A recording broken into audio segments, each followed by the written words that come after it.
welcome to the Columbus Metropolitan Club. I am Kelly Atkinson, a proud member of CMC's Board of Trustees, and I'm the Diversity and Inclusion Coordinator and Office Administrator for the Columbus Office of Barnes & Thornburg. It's great to see you all here today.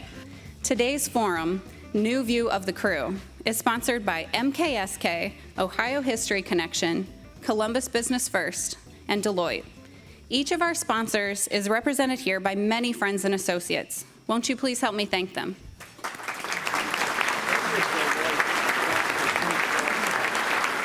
And now, let's thank and welcome John McEwen, Managing Partner at Deloitte, to the stage to introduce our speakers. Thank you, Kelly. Deloitte is proud to support the Columbus Metropolitan Club, whose mission each week initiates important community conversations. Today, we are pleased to celebrate a victory that featured passion, perseverance, and vision, as well as a bright future in the form of a professional sports team and local ownership, and a community of fans, unbelievable fans, that has distinguished itself as a class act in the face of overwhelming odds. We can only imagine all the stuff that went on behind the scenes and are excited for a new day, a new season that begins this Saturday, and a new future for the Columbus Crew. Let's explore the possibilities. Please welcome our speakers, Doctor and co-owner of the Columbus Crew, Pete Edwards Jr.,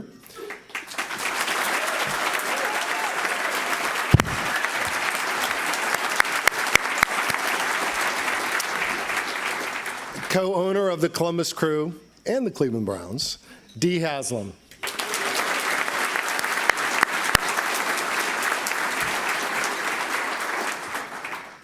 And host of the conversation today, President and CEO of the Columbus Partnership, Alex Fischer.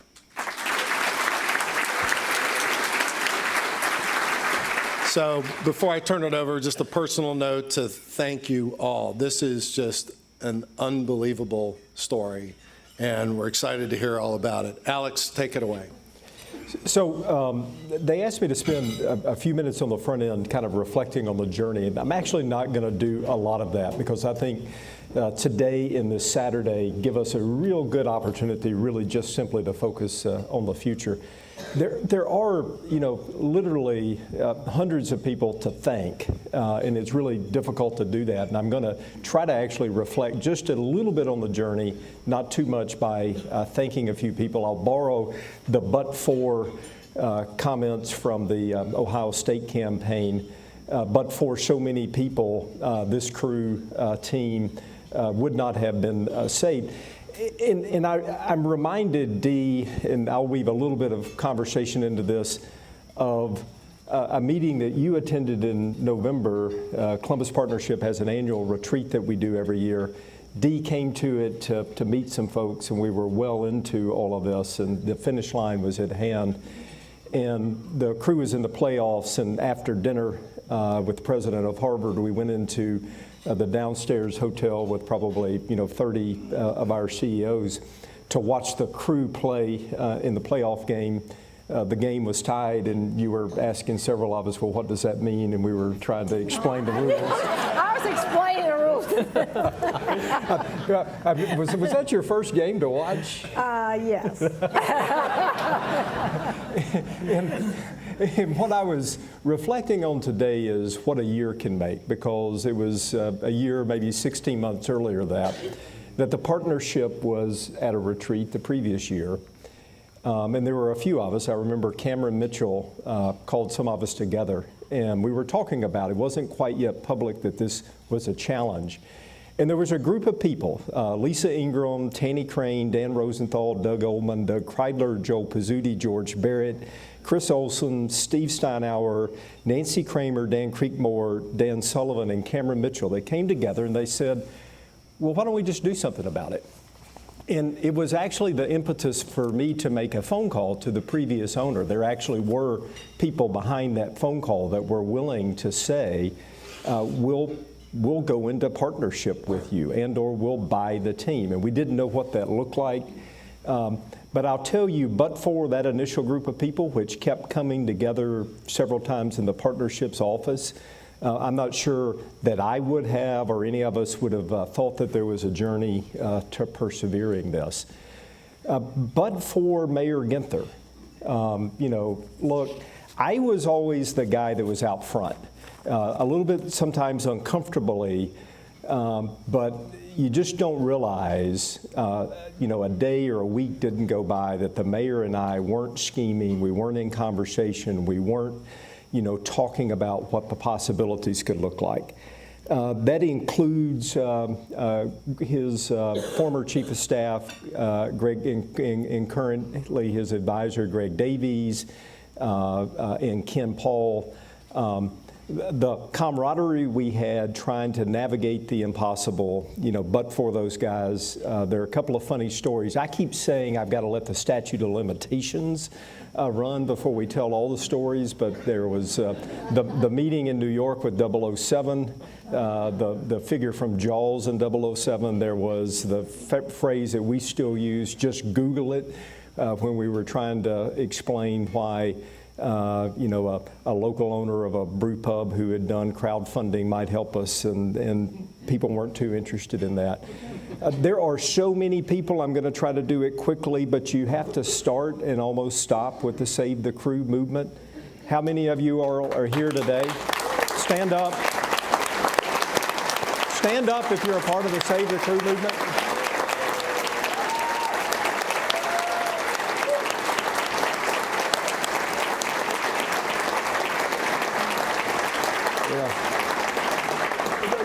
The world of professional sports will be writing and studying what the Save the Crew movement did in Columbus for decades, something that's never been done in professional sports. Just one special thank you and a small story. Steve Wise brought a couple of us together early on, and he said, what can we do? And we said, if they succeed in Austin, it'll be game over.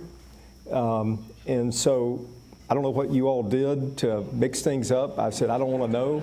But there's a lot of stuff that seemed to be going on down there that was, really, really important. And oh, by the way, isn't it an elegant solution that everybody can win? And I think it's going to be fantastic in a couple of years when we're hosting the Austin Soccer Club here in Columbus for a reunion.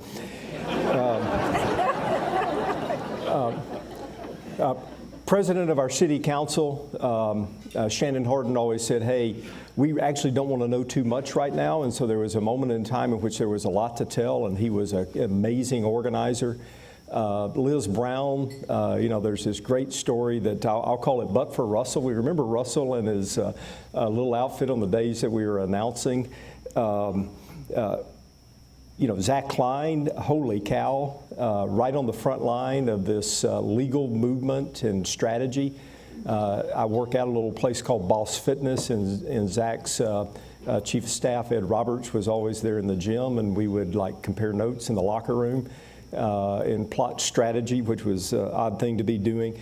Megan Kilgore came to us at one point in time, Steve Lyons, and took us to lunch and said, hey, we've been studying this, and let me show you this map of all the other cities that have done things. And so, but for, Megan, Steve Shoney, Tony Collins. Tony was involved when we were doing the conversations of training camps, way back when. Relationships really do matter. Maryland, the county commission, you always were an encourager. Your partners there are simply, amazing. John O'Grady's been a season ticket holder forever. We all worked on in relationships with the Haslams, so bringing this back in became natural at that point in time. Kevin Boyce, if you think about his financial wizardry, is absolutely amazing. There was this moment in time in when we were almost kind of dead. It was a few weeks before we were actually made the breakthrough. We couldn't figure out a potential financial piece of something, and Ken Wilson, after hours in a meeting, said, well, I've been thinking about this idea called a community authority. It's like, well, couldn't you have brought that up 2 days ago? You would have saved us a ton of time. Eric Janis, with the county.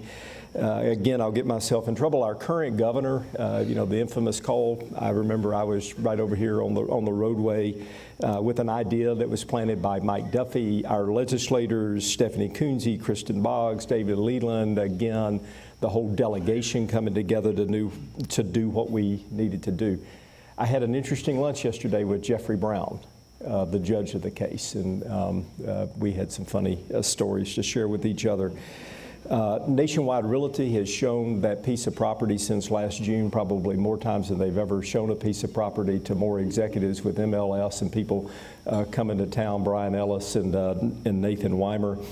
Others, Steve Lyons, Bill Byers, Jeff Flazowski, Mike Coleman, Lisa Griffith, John Kennedy, Jim Smith, Dan Sullivan, Steve Steinauer, John Chris, Keith Myers, I see, helped us do early sketches. There were so many people that kept coming around. But here's the one that's going to surprise you. A big but for Don Garber, Charles Alchek, and Mark Abbott. People can't believe that I say that, but Pete, you know that if we didn't have a willing commissioner that ultimately believed in Columbus and that was ultimately willing to take a chance to give us some rope, and didn't give us much rope, but gave us just a little bit of rope, that this wouldn't have happened. So, a huge, thank you to them. But then the real thank you, and we'll start the conversation with this, is to the Edwards and Haslam family. Because everybody that I've mentioned and a bunch of other people that I haven't mentioned could have done everything that we did, and had your two families not come together and stepped up, we wouldn't be here. So, Dr. Pete, I'm going to start with you. One of the things the commissioner told us is, and we learned, you've got to, they needed a substantial owner. They didn't just need the consortium of people that I mentioned earlier to put in significant money. They wanted somebody to put in a really big chunk of money to be the lead. And there was a conversation before a critical meeting that you and Jim Smith and I had, and you finally just said, well, I'll do it, and/or our family will do it. And there was always a lot of bluffing along the way, so I said, well, okay, that's good enough for me. we can run with that. What was really in your mind? Well, that day down in the Edwards offices down in Sherman Village, we were sitting there, and Mark Abbott looked at the three of us and said, well, if we're not talking to a significant stakeholder, then I just need to fly back to New York. And Jim Smith looked at me and kind of poked me, and I looked around and said, well, I guess it's us. and the meeting went on, because I really do think that very first day had... it was helpful you had your CFO in the room. It did help, but that somebody just had to raise our hand, and we pretended to be the ones, and then we went running hard for 6 or 8 months trying to figure out how we could do this. Okay, but how long was it before you told your mom and dad? I didn't tell them for a while, because and your brothers and sisters. I didn't want to tell any of them until I thought it was real. So that came later in the summer. So things like this are, as you often say, we didn't run the table and pool once. We ran it about 3 times. And if any one shot didn't fall, even the ones we thought we were failing, but in the end, it strengthened our story and strengthened the way that we were able to come back to MLS. Because a lot of what Alex and I did in the beginning was to convince the MLS that Columbus is a good city, and that we're a successful city, and we're a millennial city, and a city that MLS would be much the worse for if they weren't here. But they didn't believe that in the beginning.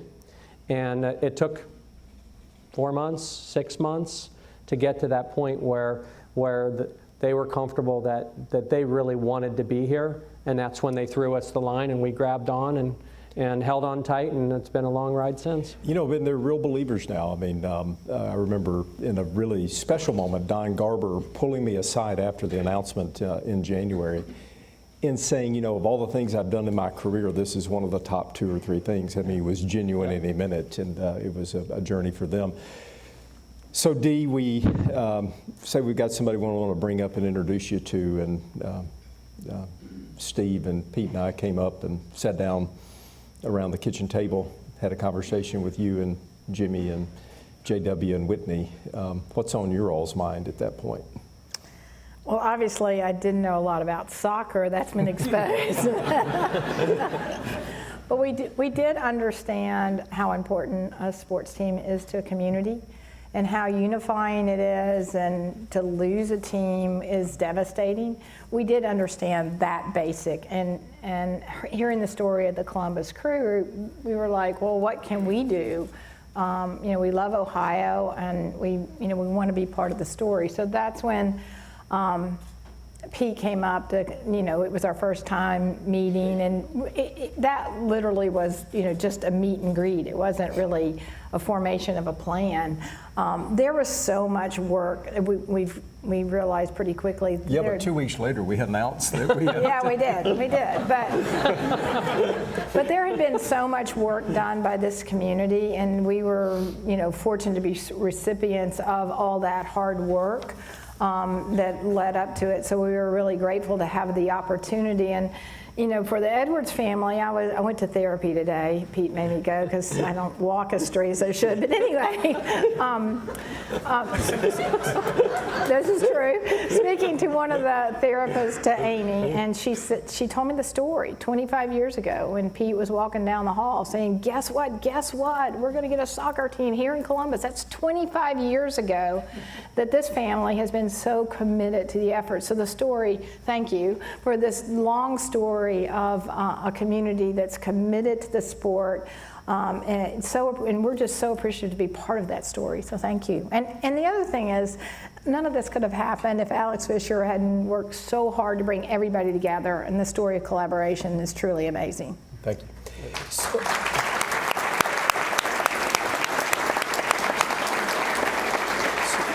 So Pete, we'll bounce around. So it was, 25 years ago, and you were, the first team doc. It's only team doc. What's it going to be like Saturday to not be sitting on the bench as a team doc? It's a little weird. My son came to that realization about 3 weeks ago. We were having dinner, and he's a senior in high school, and he looked at me and he goes, so Dad, I was thinking this afternoon, where are you going to sit during the games? And I said, well, I'm going to be in the suite. He goes, that's going to be so weird. So it's a little weird for me too. It's a different viewpoint from the pitch, and really it is work. So, you're watching every game, and I sit next to the trainer, and we're both watching the field, trying to see if there is an injury, what happened, and see if a guy's running funny or he looks a little more tired. So it'll be fun to watch as a fan. But you also miss the bouncing off the bench at the goal, and the big sweaty hug from the guy who just scored when he sprints over and runs up the line, or Greg's high fives. Berhalter was always high fiving guys at key moments. So miss the intimacy of the sidelines, but traded in a second for what we've accomplished. So from that breakfast, it really was only a few weeks later that we made a pretty bold move. And the bold move was an acknowledgement that the only way to do all the things that we needed to do was to sort of come out of the closet and announce something, but we were going to make an announcement, which really wasn't an announcement. And we actually knew the moment that we did that, everybody would say the crew was saved, but there was more work to have been done. For me, it was the scariest moment on that Friday afternoon, where with the commissioner we announced that the commissioner was willing to sell the team, and we announced a Haslam-Edwards family, consortium to potentially, with a lot of caveats, but everybody missed the caveats, sell the team. And the city goes crazy. As expected, and somewhat as designed, because we needed to create some momentum. But then, Monday morning sets in, and there's literally a year's worth of work to be done in about 6 weeks. What were you thinking? I don't know that any of us really knew what we were thinking. But I mean, the collaboration in this community and the willingness to get something done. You're right, it's going to be a story to be told, but I see that just working as we continue to work through this process, is that it's a community that doesn't say no. It says, yes, how can we get this done? You know, real vision, real strategy, and you don't see that very often. I mean, for us, I mean, yes, it's been a really challenging several months to get to where we are going to be on Saturday, but that just being part of a story like this and working with everybody in the community has just been such a great experience. I mean, to me, the ingredient is trust. You all trusted each other, everybody trusted you all, and whether it was our city leaders or our county leaders or our state leaders, even today, you know, there's still some unanswered questions that are being worked, but people trust that good people will get to the right answers and do it in a way that is the right solution for everybody. And it's continuing, you know, as we speak, even as, you know, we approach the first game. So you sort of get the team in January. You've got 6 weeks to prepare for the first match. It's a little chaotic right now. You've had to hire a president. Tim's in the room. You've had to hire a coach. You've had to start practicing. You've had to, you know, field a team. Now you're going to go public with that team. Tell us about getting a team that fast with zero preparation, because up to that point in time there was no prep. So that part's pretty crazy. We didn't take operational control till January 2nd, and the vast majority of the executives of the team. Had you sold any tickets at that point in time? Not really, a couple. Renewals only. We hadn't sold any new tickets for quite some time because people didn't want to buy a ticket if the team was leaving.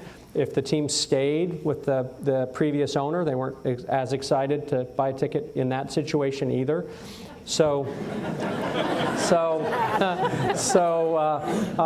you know, the reality of the phone lines turned on, and we had a limited staff that was working, you know, triple overtime trying to field the calls, and we were trying to fill positions organizationally, and that part was totally separate from the soccer part, because the soccer part, thanks to Greg Berhalter, was really solid, and that was our one comforting moment is we have a good team. We have a team that's going to be competitive.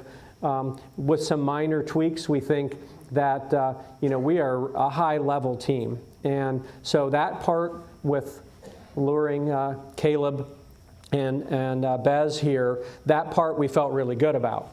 And that's just the day part. But the office part, the operational part, you know, we're still working. And if you all are excited about the team and your companies are excited about the team, we didn't forget about you. We just haven't had the personnel and the time in the day to reach out to you, and we will. You know, we want to partner with everybody. We want everyone to be excited and experience what Dee and I experienced last night at our season ticket event, which sold out in an hour with 1,500 people and was about as an electric an event as you can ever imagine.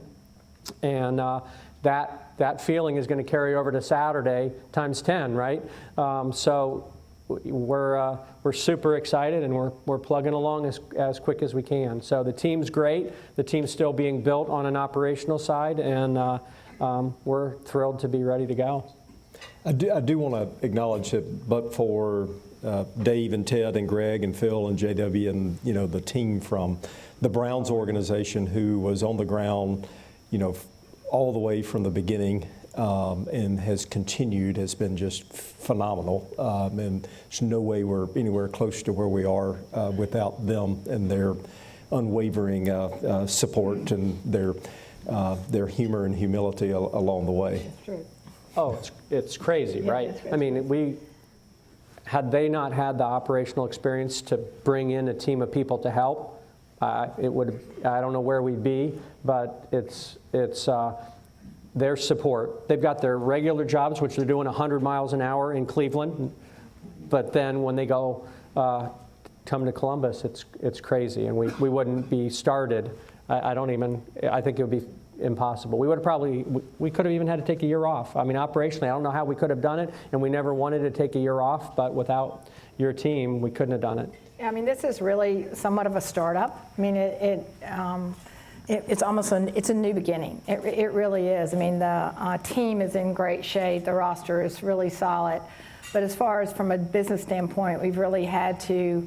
We have a tremendous staff, but it was pretty skeletal. They've worked really hard, and they've done an amazing job to hold everything together. But it really has been somewhat of, January 2nd. So, whoa, wait a minute, we're starting a new business here, and it's been pretty remarkable. And credit to all the team members, both here in Columbus that have hung in there for so long, and to the Browns team that came down and have done a really great job of being ready for Saturday. So our goal is to deliver a great product on the field, but also have a great fan experience. And the other thing I want to say is a lot of people have stepped up to buy tickets and be part of the story, the corporate sponsorship, and just being there and being willing to come to the game is really important to us, and we really appreciate everybody. If you're in the room that has stepped up, thank you so much, because it will make a difference. The fans at these matches, I've never been to one, but from what I understand, You're going to have a lot of fun. I'm going to be really good at this. You just wait. Has Jimmy been reading up on the Jimmy, no, but we will get there. But from what I understand, is that the fans make such a difference. The supporters make such a difference in the outcome of the game. So we really do need everybody there. So thank you. I got to tell the Is that Jimmy true? story. It is totally true. So we were in an early meeting and we were talking about soccer, and Jimmy said, "Just pardon me for a second." He said, "No, wait. Now, there's no timeouts in soccer?"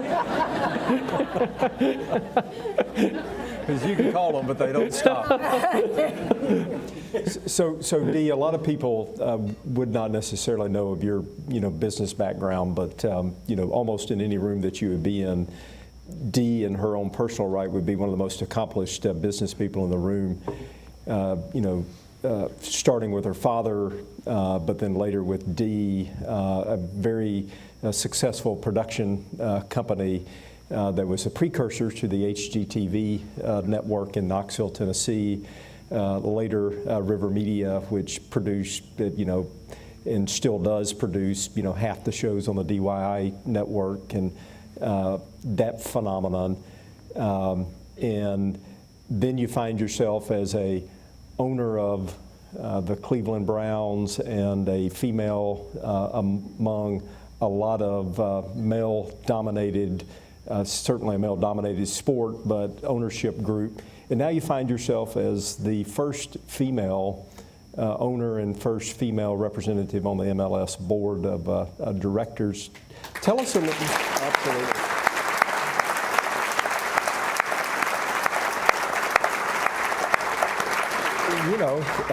A leading business person in the world of media, now in the world of sports. Tell us what it's been like as a female in this professional sports world, and what you're aspiring to do with that for other women. Well, I mean, it's an unbelievable honor, right? I mean, to be part of the NFL has been such it's entertainment, kind of, and so the transition in that way has not been as difficult from the business standpoint. But the big field that you play on in the NFL has been somewhat shocking, in that we were a family. Well, what it's been like for you, Pete, with the crew. You're a family and you have a business and you work, but you had no idea what a big deal it is to fans, particularly in Cleveland, to be part of the NFL. That has been obviously an adjustment, and the being part of the crew has been being part of the MLS, and then being able to represent the crew on the board, and being a female is just obviously a great honor for me. And I'm looking so much. I haven't been to a board meeting, so I have no idea. but I'm really looking forward to doing that and being part of the story. I've loved being part of the women ownership group for the NFL. They're just tremendous women.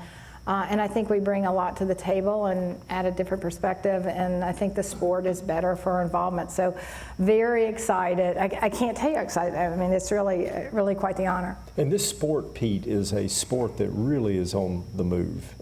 The expansion that's happening in so many cities across the country, the interesting competition for this team and what ultimately, keeping it here, but a part of this was about it being such a hot commodity for other cities. Talk about the growth of the sport in today looking forward over the next decade.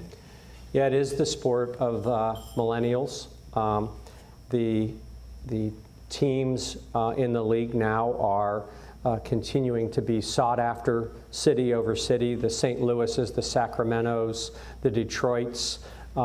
They really are competing. The Nashvilles, the Cincinnatis, who've recently won teams, and it really is a win. So when they say that we won an expansion right, it's a process that is extremely competitive because everyone recognizes that more and more kids are playing. Globally, we're way behind. So if we get to where Europe is in terms of how we look at soccer, that's a tenfold growth in interest, popularity, marketing, everything. So everyone knows that soccer is on an upswing. But what people really don't think about too much is this is really an inflection point. In 2025, when the USA hosts the Confederation Cup, which is a World Cup warm-up, the world will be focused here for 8 teams to play a series of games in 2025, and we host the World Cup in 2026. And that will truly be an eye-opening experience. Back in the 90s when we hosted our first World Cup, that led to the launch of our league. And the energy that was associated that propelled us as a country to the ability to start MLS. So the next World Cup is going to be the huge step up that everyone is anticipating, and the interest is going to be so phenomenal that the sport is going to take off in anticipation of that and only accelerate after. So, the rising tide is coming in fast, and we're thrilled that it's happening in Columbus. So, Dee, you were talking about goals, and I'm going to also say, heads up, in just a moment I'm going to turn to questions. So in the fashion of the CMC, if anybody wants to make their way to the mic in just a moment or two, I'll turn and we'll go to questions of the audience. Talking about goals of the team, any insight on who will be in goal as goalie on Saturday? Yeah, thanks. She said Zach Steffen. But that is really cruel, right? Well, but Zach's sticking around, right? Till July. Till July, right? It's Till gonna be June, pretty actually. cool. Till June for Gold Cup, yeah. Yeah. So before we go to questions, one of the things, Dee, that you put your personal fingerprint on is the vision for the new stadium. And so there is this period of the here and the now, but there's a period in which you'll be having a view very similar to this on the other side of the river. Can you talk about it, its name, its connection to the city, right? Yeah, sure. I mean,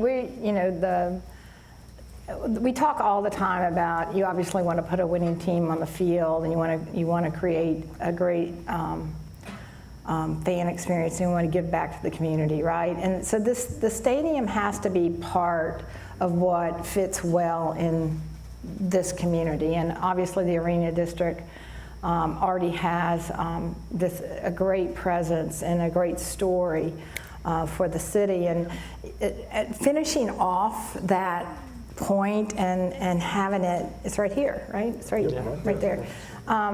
It will be, I think it's going to be beautiful, but I do think it's going to end up being kind of a gathering place. The whole Arena District is going to be a phenomenal gathering place, and if we can activate it, and I think we will be able to activate it in such a way that that people will be down there all the time, and it's going to be such a great experience and that's our hope. And when we think about building a stadium, it's not just for the Columbus Crew, but it's for the community, so that it's multi-use venue that becomes very important to this community for many generations to come. So we're excited about it. Tell them about the farm market. Oh, the farm market. Got to be the farm market. Yeah, no, we don't just talk about, we do talk about that there's going to be movies and farmers markets and art events, and so it becomes, we're building it in such a way that it can accommodate lots of different things, not just, although it will be the home of the Columbus Crew. Right. So it'll be the home of the Columbus Crew. Looking for anybody who wants to ask questions. It will be the centerpiece of new development, but with two families who are first and foremost community oriented. Can you both talk about how you not just think about this as a soccer team and or a real estate development, but how you think about the connection to the city, the commitment to philanthropy, how you're thinking about this and activating the community in a broader way? Well, for sure, when I went to my family and said, you know, I've been working on figuring out how to keep the team in town, and I think that you all think it's a good idea, but what do you think? And they said, we think it's good for the city, and we think this is something that we should support on behalf of the community. And that was the end of the discussion. It was very simple. It was, do you want to do something good for the city? And the answer is yes. Tell us what we need to do. And that's been our attitude from the beginning is we think that sports are an important part of the community. We think it's a fabric in a young, dynamic city like in Columbus that has to be here.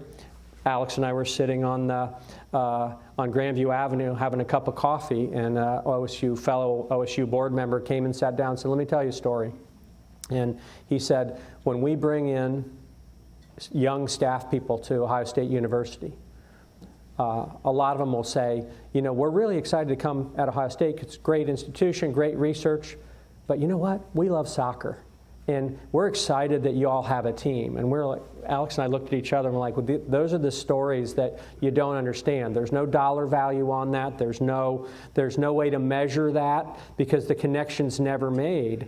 But the same week, Jim's daughter heard when she toured at Ohio State that the tour guide said, we saved the crew.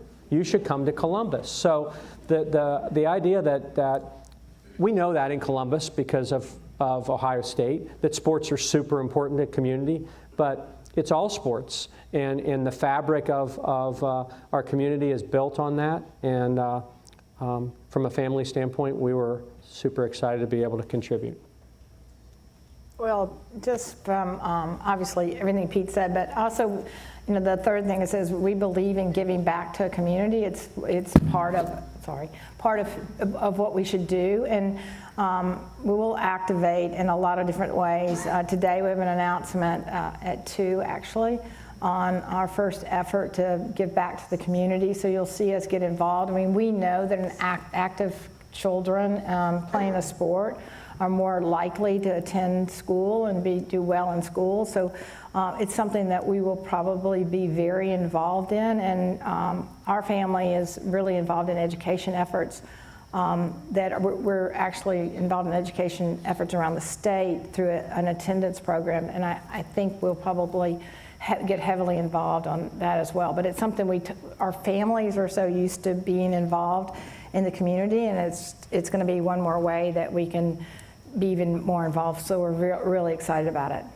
So my observation as we go to questions is, that ethos of two families coming together is one key ingredient that can't go understated. Pete, your knowledge of soccer and involvement with the team for the last 25 years is a great thing. Dee, your all's operational excellence and having cut your teeth with the Browns and figured out the business side of those equations and what it means to run sports teams is an enormous synergy. Collectively, you wrap that around your, commitment to community, the Edwards family's real estate, expertise, Dee, your marketing expertise. Partnerships are built around taking unique assets and putting them together. And so this is a unique opportunity, and I know it's going to be an exciting next era for the Columbus Crew, and we'll open it up for folks in the audience that might want to ask us something. Good afternoon, Alan McKnight. Just can you touch on the existing Mapfre Stadium and what's going to happen there, and how that's going to be run, who's going to have access to it, how that can support the community? I mean, we're looking at, that's going to be our practice facility, and it's going to be a community center. So hopefully it'll be highly active for youth in the community. That is one of the things from the very beginning that was really important to the community and very important to us. Yeah, I mean, it was a unique piece that came together late in the process, under the mayor's leadership, but the county's equally involved in wanting to have a place that the youth of the community can be activated in the Linden neighborhood, in the OSU fringe neighborhoods, but throughout the community. And so not only preserving it as a youth sports complex, allowing it to double as a crew training complex. I believe it will, become the centerpiece, and the commissioner tells me one of the neatest things that he sees happening in the league in terms of a community-oriented training facility that serves multiple uses. Hi, Trip Lazarus. I was just curious, we'd read recently in the paper that parking might be somewhat of an issue at the new stadium. So I was curious about that, and also kind of what the timing on the stadium we might expect, or if they're, as far as when the Crew will be playing in their new home. Well, one of the greatest, the analysis done on the site prior to picking it as a site was the fact that parking wasn't an issue, because in the arena district you already have thousands of parking spots within walking distance of the stadium. And so actually one of the great unique attributes, contrary to what had been written, is just the opposite.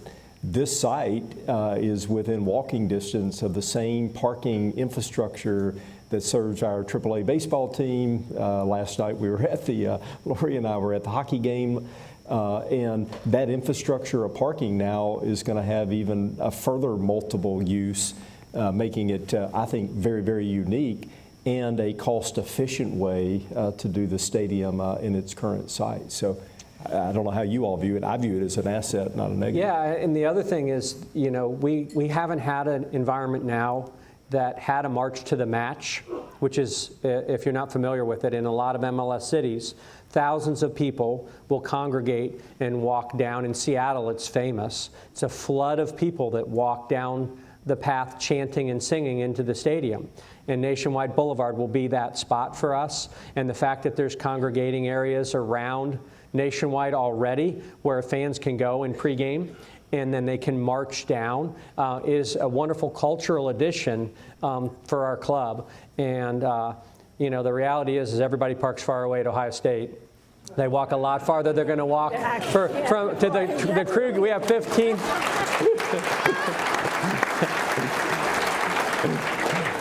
we have 15,000 or 12,000 spots in a 12-minute walk from the stadium. So it'll be okay.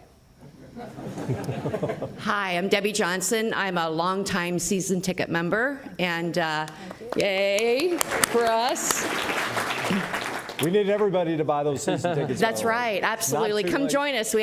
We will now have a great time, which is part of my question. Being a season ticket member, the fan really in the last 8 to 10 years has really kind of dwindled. The experience hasn't been there. So Dee, I'm just so happy to hear that the fan experience is going to be something that is key. So we're excited about that. There has been one constant kind of entertainment, if you will, besides the team and their wins and all of the players, is Frankie. So my question is, where's Frankie? So Frankie's alive and well. And he was in true Frankie form last night. He no longer has the muzzle on that he was. Yes, yeah. I can say that. He didn't have his ski hat on last night like he did at our announcement event, but he was, I think he shook everyone's hand, kissed every baby and all 1,500 people that were there last night. Thank you. So, yes. And he will be, I think he is is I've been invited by the Save the Crew group and some other fan groups to raise a glass at sunrise on Saturday morning, and I bet you Frankie will be there.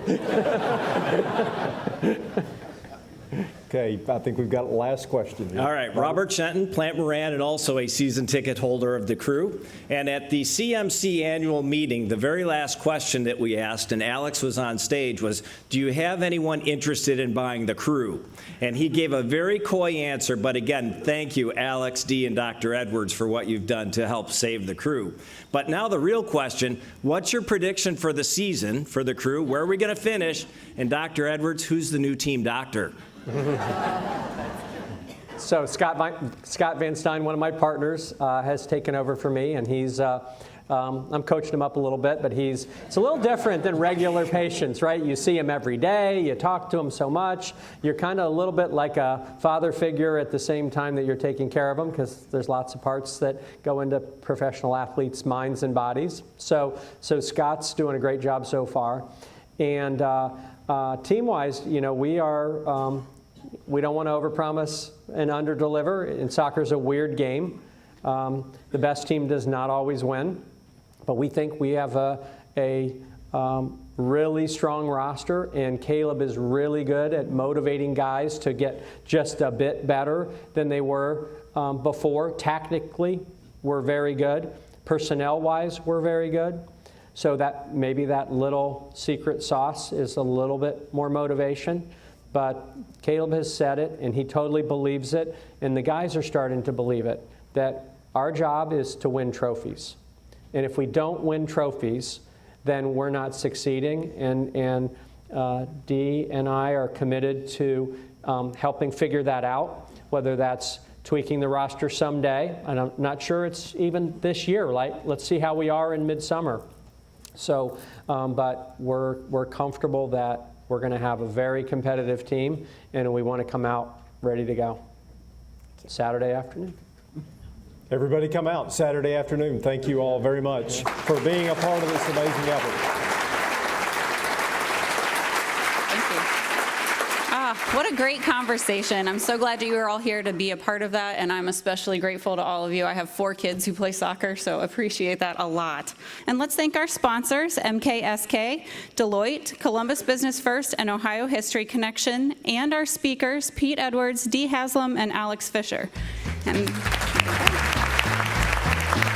thanks to all of you, too, for being here, and we hope to see you next week.